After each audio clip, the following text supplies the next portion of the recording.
dernier jour de la fête des tentes que nous avons célébrée pendant notre marche en début d'année. C'est le jour le plus solennel. Le soir est tombé, c'est la nuit.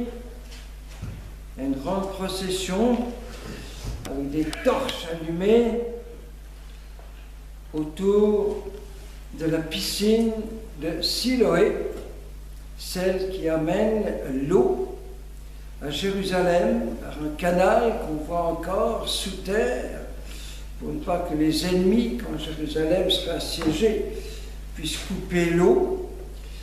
Grande célébration où l'on célèbre la lumière et l'eau. La lumière qui a guidé le peuple au désert pendant 40 ans. Et c'est à ce moment-là que Jésus va prononcer la parole « La lumière du monde, c'est moi. Celui qui me suit ne marchera pas dans les ténèbres. » Et pour le prouver, il guérit le jeune aveugle-né en envoyant se baigner dans les eaux de Siloé, du moins baigner ses yeux. Voilà. Et puis l'eau. Alors, il y a toute cette eau en train de ruisseler, éclairée par les torches. Ça devait être de toute beauté, comme maintenant beaucoup de fontaines dans les villes la nuit, éclairées par des projecteurs sous l'eau. C'est une merveille. Eh bien, c'était l'équivalent, si je puis dire.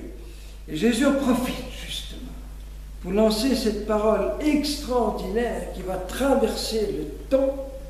Si quelqu'un a soif, et tout le monde a soif, il fait allusion à la soif au désert pendant 40 ans, qu'il vienne à moi, qu'il boive. L'eau vive, c'est moi qui la donne.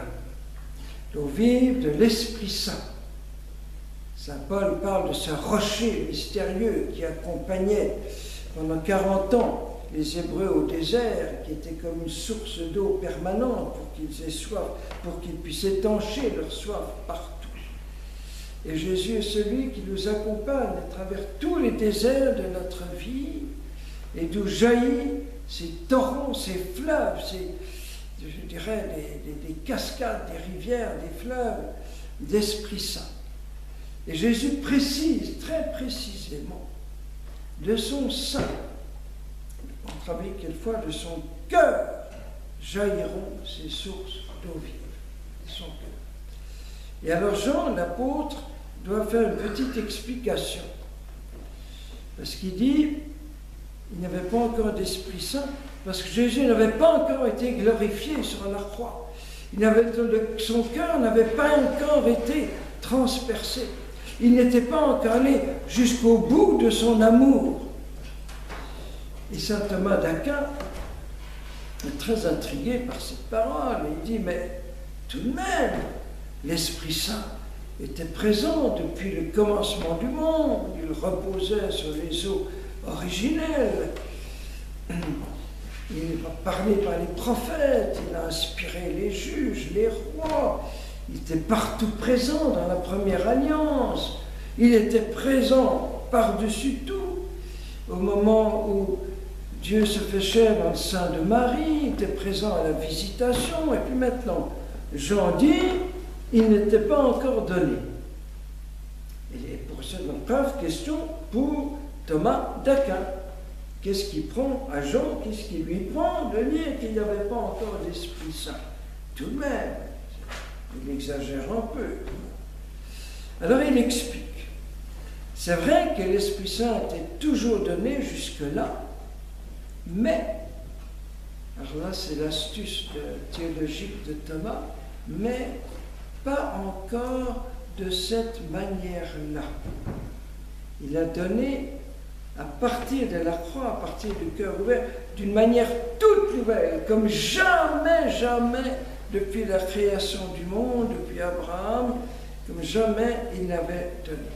Il dit, il y a une nouveauté totale du même Esprit Saint qui est donné, mais de manière toute nouvelle.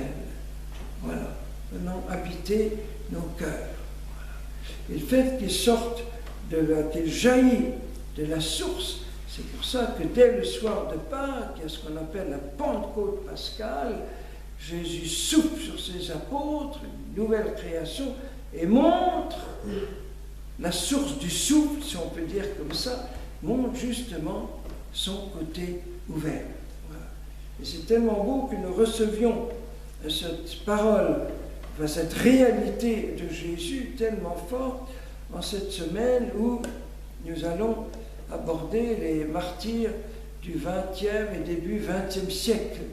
Parce que dans le grand corps de l'Église, les martyrs, c'est justement le cœur, pardon, le contraire. Dans le grand corps de l'Église, le cœur transpercé, source d'Esprit Saint, ce sont les martyrs. C'est le cœur. L'Église persécutée, c'est le cœur continuellement transpercé, d'où jaillit pour toute l'Église et pour le monde entier ces torrents d'Esprit Saint.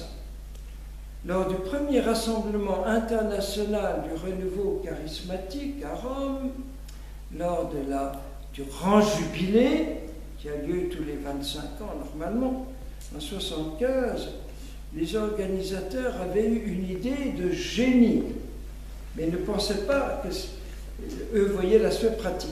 Ils avaient fait le grand rassemblement dans les champs de blé autour des catacombes. On avait déjà moissonné, donc les blés étaient déjà coupés, et donc c'est là qu'on a dressé tous les chapiteaux pour 15-20 000 personnes du monde entier. J'ai eu la grâce d'être là. Et j'ai prêché là-dessus, j'ai dit, mais nous sommes au-dessus des catacombes, et donc nous sommes les fruits, nous sommes la moisson de tout ce que nos martyrs ont ensemencé. Voilà, c'est un symbole extraordinaire.